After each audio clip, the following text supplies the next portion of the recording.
Rise and Fall battle at York Hall has lived up to its branding. I don't even know who to call the A-side anymore. Like, we got a pro debut, a fan favorite, but he is fighting a fighter who has lost 159 fights but only been knocked out 3 times. This is yet again a scrap that could, in fact, be an upset. You never know. This Jordan Grannum is coming in with 12 wins, facing a fighter who is in his pro debut. And as we've learned tonight, experience matters. Crafty nature of these guys who know how to expose your weaknesses, especially early in your career, a debut fighter nonetheless, can be in a fight that is much more difficult than they anticipated and need to figure something out that they only have 4 rounds to figure out. And in this case, he's got 8. It's an 8-round fight that we're looking at, so there's going to be some time on the clock. An unusual amount of rounds for a pro debut. What do you think dictates a situation like that? When do you see a fighter starting his career with an 8-rounder?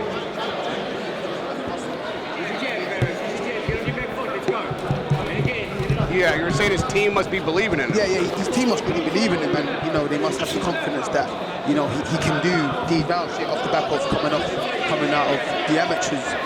He must have had an extensive amateur career, and they really think there's something special. They want to move him on quickly and not want to waste no time. But Jordan Grannum, just to say, go back to him, he's one of my favorite away fighters. When he's on it, his jab is like a piston. He's got one of the best jabs I've seen.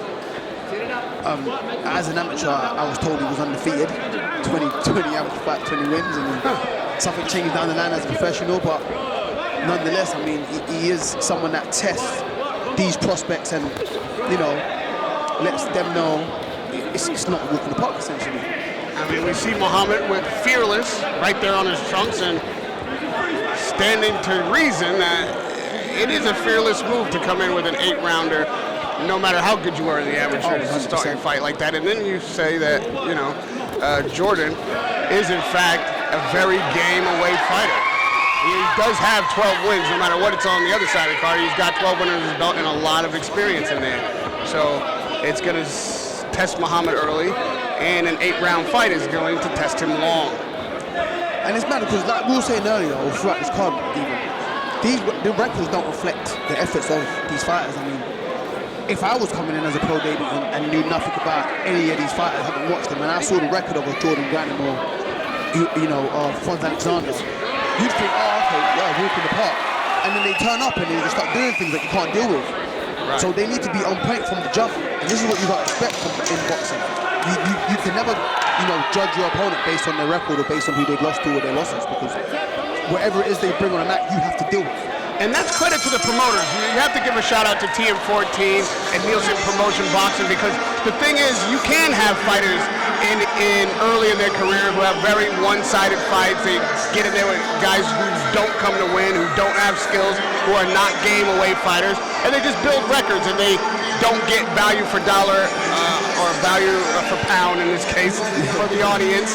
And this is not what you're ever going to see at TM14 Promotions or Nielsen Boxing. That's why it's Rise and Fall at York Hall, because anybody can fall tonight, and those who come through are on the rise, and they've earned it. That's it. This is the kind of thing you want to see in what we call a small hall show, packed with energy and talent. 100%. Like you said, this is what you want to see, and everyone is made to earn their victory tonight. That's it. It's not a given. You're not just going to get a walk in the park because you sold loads of tickets or you're the home fighter or whatever. The referees and the judges are doing a great job tonight in choosing the right winners, the ones that deserve to win rightfully. And there's a beauty of coming up that way. It makes you better earlier. It gives you the kind of seasoning that if you are one of these guys who comes through and becomes the star in the sport, you have really forged your mettle, and you can fight at the top tier, having had experience from day one in difficult 100%. fights. And just like I said earlier in the fight, I think it might have been Coventry when he fought Lee Hallam, and I was saying, no matter the results of this fight, he's going to come out of here knowing that, okay, I need to work on this and I need to get better, because this isn't a walk in the park. I think it was the second or first fight, and he was pressed. Lee Hallam made him, tired after 2 rounds, and he had to drag another 2 rounds out of him. So like you said, the ones that do come through it think, okay, I dodged the bullet here, time to get better and not You know, I respect my opponents, in fact. Right, and when we see them again, they'll be better. Yeah. And they'll still be in tough. Yeah. That's what you gotta love. And now what we're seeing here, early in the fight, was a bit of a jab competition to see who was going to establish theirs first, and Muhammad seems to have come through with that first test. He's finding his range, he is keeping Jordan honest, and he's following up while falling over with the right hand. If Jordan were to make him pay falling over that right hand with your favorite shot, the check hook, it could be a real dangerous punch.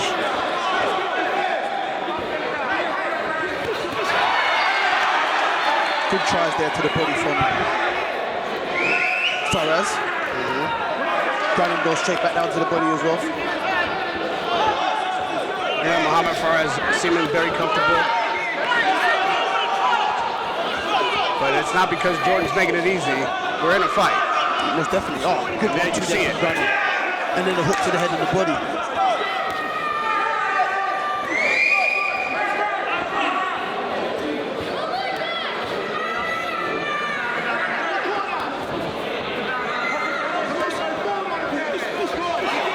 I mean, there's been some quality work in this fight from both fighters. I mean, there's been some good jabs. I mean, Grannum throws a jab and Faraz throws a good one straight back. Some good hooks there, variation of shots. But the pace isn't essentially that high. It isn't a high-paced fight with loads of action. But there has been some quality from both boxers. That was a good double right hand there from Faraz. He came with an uppercut and the right over the top. Grannum just shakes his head thinking, nah, I didn't do nothing to be walked him back down. But I would say Faraz's punch selection does show a fighter that seems a bit more experienced than what you would expect from a debut pro athlete. There may be a reason why they've chosen 8 rounds, because he's ready. Now, what we will look for down the stretch is if he maintains this level of energy and output, if he stays this sharp. And right now he's caught in the corner and fighting his way out, which is what you want to see from a fighter's mentality and ability. So that is a good mark and a great way to end the second round. Yeah, and you're right. And I mean, maybe they've chosen that. Maybe they felt like Faraz is a slow starter, the way he holds his feet. For a debut, he's not bouncing around everywhere, moving around the ring. We've seen that with a lot of debutants today. They've been bouncing around, moving their feet, trying to throw quick hands, and there ain't much spite or venom in their shots because they're so fleet-footed. With Faraz, he's holding his feet and letting some big bombs go. He's letting a good jab go and some big right hands go. And he's throwing in combinations, he's doubling them up. So it's good to see from a fighter like that on the debut, like you said.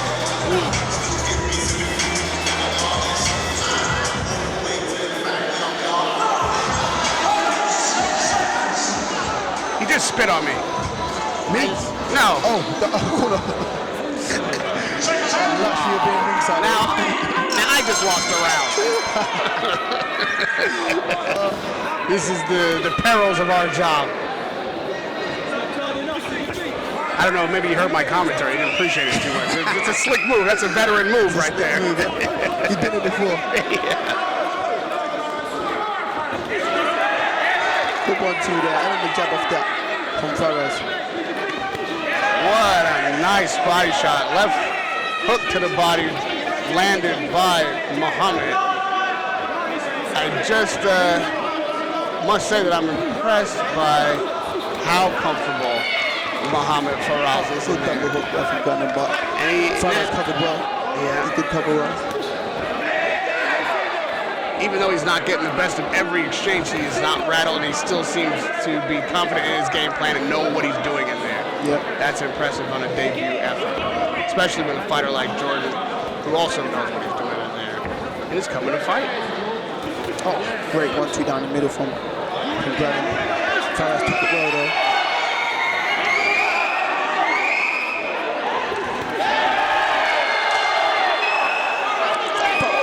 He looks strong. That was a good left to the body. He looks strong and he looks like he's throwing with bad intentions in his shots. That's right. And those body shots are going to pay dividends. You can see Jordan shaking his head, but that just lets you know that it registered. If it didn't do nothing, you wouldn't get a reaction at all. That's true.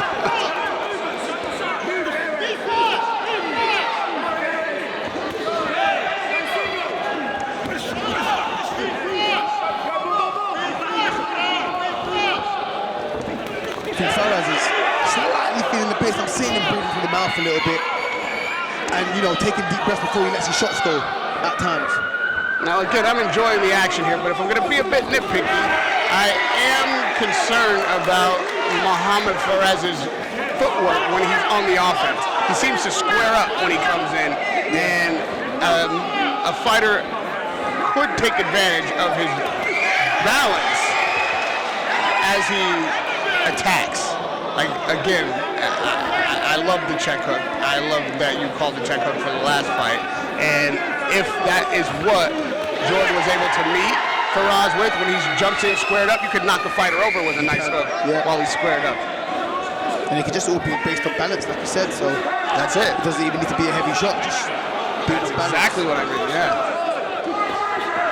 But you're right, it's like there, when he throws his backhand, his back foot comes off the ground as well. He's falling over that shot. Yeah, he is. And then that can also be a balance issue.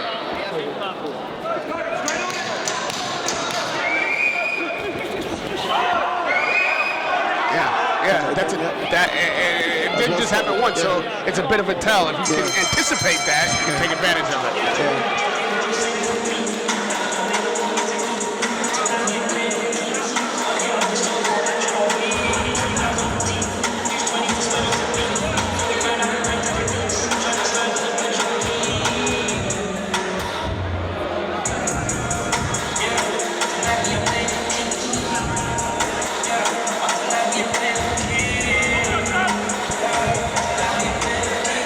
No.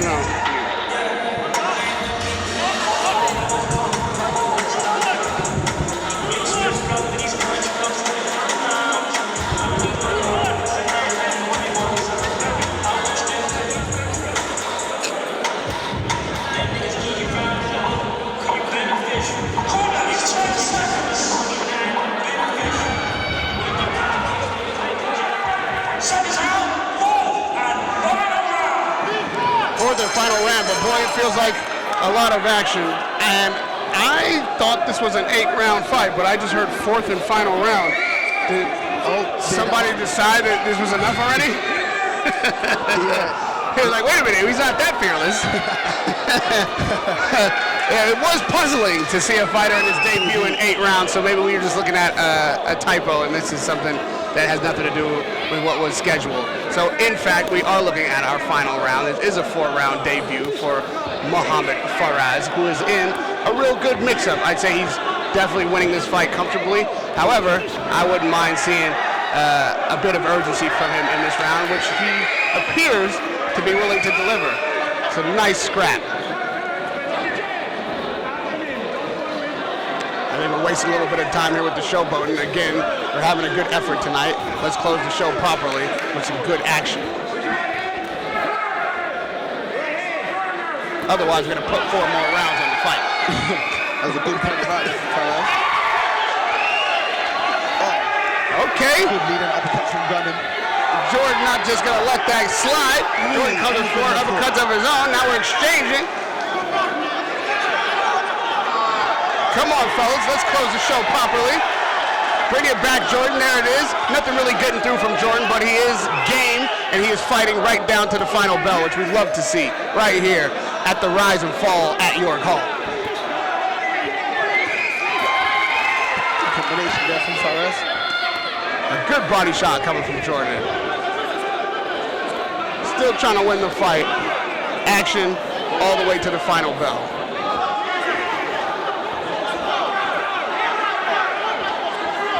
I think it's Muhammad who's a bit comfortable with what he expects to see on the scorecards and not really closing the show in his pro debut. He could be doing more right now, and Jordan is working.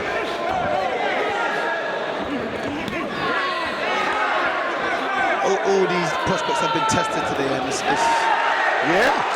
made for a good card, a good entertaining card. You know, I think that Faraz is right to think that he's comfortably ahead on the cards. However, I think when you get him back to the gym, you want to let him know that it's not enough just to cruise in the final round. I don't care if it's 4, 8, or 12. You fight until the final bell. 100%. You never know how the judges have scored the fight, so you always finish strong. It should be said that he also just spit on me again, so I don't think he appreciates anything that I've said so far tonight. Good combination there from Grannum. This was a fun fight. It was a fun fight. Oh, good throws from both boxers. And in what I expect to be a losing effort, I think Jordan had the most fun. Ladies and gentlemen, after 4 rounds of boxing, we go to the referee scorecard. Referee scores the round 39 to 37. And your winner, Mohammed.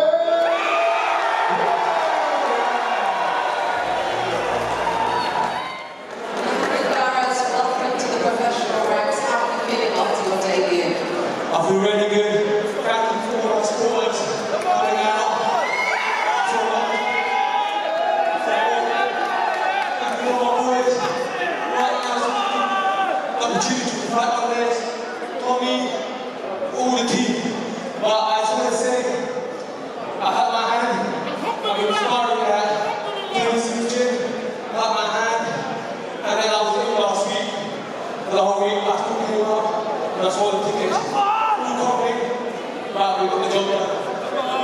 Absolutely, got the job done. You've got 4 great learning rounds under your belt as someone who's very experienced. Grannum is a veteran of the sport. It looked like you were really intentional about every shot, really trying to go those lots of power, lots of intention. Is that a fair assessment? Yeah. My trainer told me to box in the hole. I've been training for 5 or 6 months to get my license. Told me to box. I got like 200 messages saying knock him out, knock him out. I tried to make it tough. Caught me through hand by hands. And he took the shots. Great learning rounds, as I said. You made quite a name for yourself in the unpaid ranks. How does it feel now to enter the professional ranks? Feels really good. Better bring the things for the future. I want to win world titles. I don't know if that showed, but I'm totally different sparring. I was sparring with Felix Cash. I've been going out doing the same sparring. Elena, I think 8 rounds, 6 months old. You know, but when I get in there, it's just too exciting to knock them out. Thank you. You're 30 years old, you made your professional debut. Is this now the time to stay active, get those fights under your belt, and achieve those ambitions that you have in the sport? I think I can. I've been boxing since I was 16. I had over 40 amateur fights. I think I had it. If I didn't, I wouldn't be doing it. And listen, the future is so bright for you. Just a quick final message to everybody who came out to support you tonight. First of all, I want to say thank you to my dad, all my cousins. So, me and my brother, thank you everyone. There's better, bigger and better things to come. Inshallah.